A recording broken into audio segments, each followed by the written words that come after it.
When I was in my sophomore year in high school, I was sitting in front of TV studying for my biology test.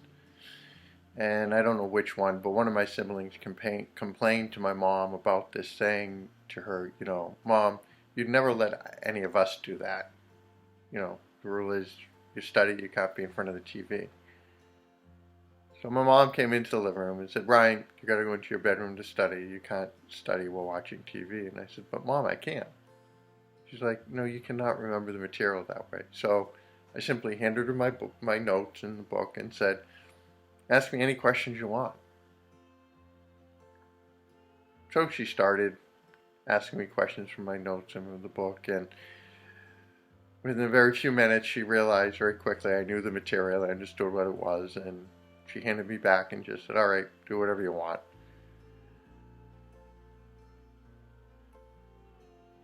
We all sort of have expectations of how things should be done. When you study, you should be in a quiet room by yourself, no distractions. But for me, that's actually not how I need to study. I have to be really honest. When I take notes, basically, when I hear something, I write it down. It's sort of locked in my memory. I have really good memory. And so for me, when I study, I'm really just sort of looking at what's going to be on that particular test. I'm not really studying to remember anything. And wasn't really true for my siblings. They needed to study in the more traditional way.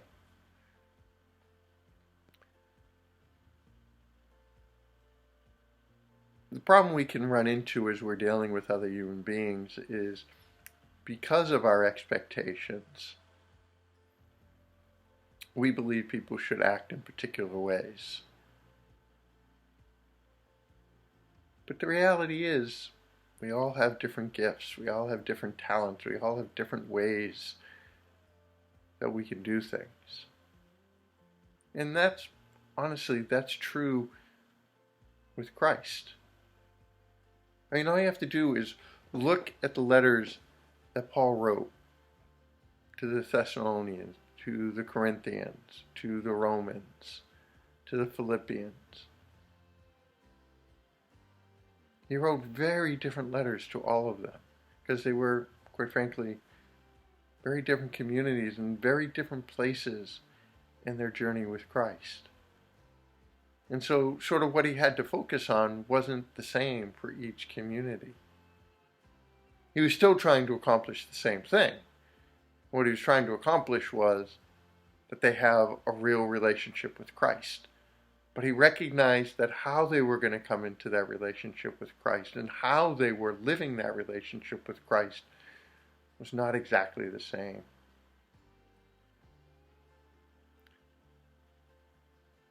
When we think that our expectations for the person are what they should be focusing on, and we don't recognize that the gifts, the talents, the needs are different, we can lose sight of how we can actually help someone to grow in their relationship with Christ. And I think that sometimes happens with ourselves because we sort of have our own expectations for ourselves. And with that, we sort of set up our rules of how things should go. And when things don't quite fit into those rules, we're not exactly sure what to do. I'll admit, my mom at first, I know, was a little irritated with me. But my mom also understood I was a different kind of student than my siblings were. And when she saw that, and she saw that I was learning the material, that I understood the material, for my mom, that was good enough. For us, we have a reality of trying to help others to grow in that relationship with Christ. Our question shouldn't really be about how they're doing it, but that they're doing it. And really what we should be looking for is, much like St. Paul in the early church, what does this person need to come to know Jesus?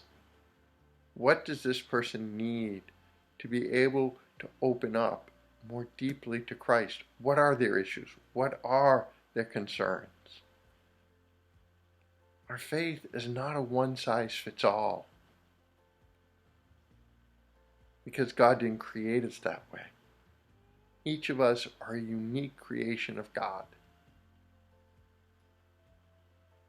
And therefore, each of us are going to have a unique relationship with God. It's all said in the same way, through Christ, in Christ. But God's going to meet us where we're at. He's going to meet us through our gifts and talents. And so our responsibility really is to help the person to become who God created them to be. Not who we think should be, but who God thinks they should be. And recognizing that each person needs some tailoring in coming to know and growing who they really are, who God is in their life, and how God is in their life.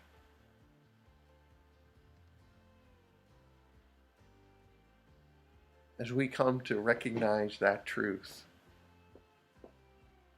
let's not simply look at what someone's doing, but let's seek to truly understand how that might be helping them in a way it would never help us. And come to the realization of what life is actually about. It's about being saved in Christ in the way that Christ is called to save us.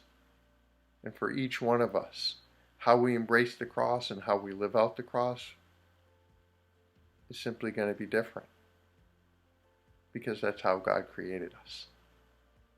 Different. God bless.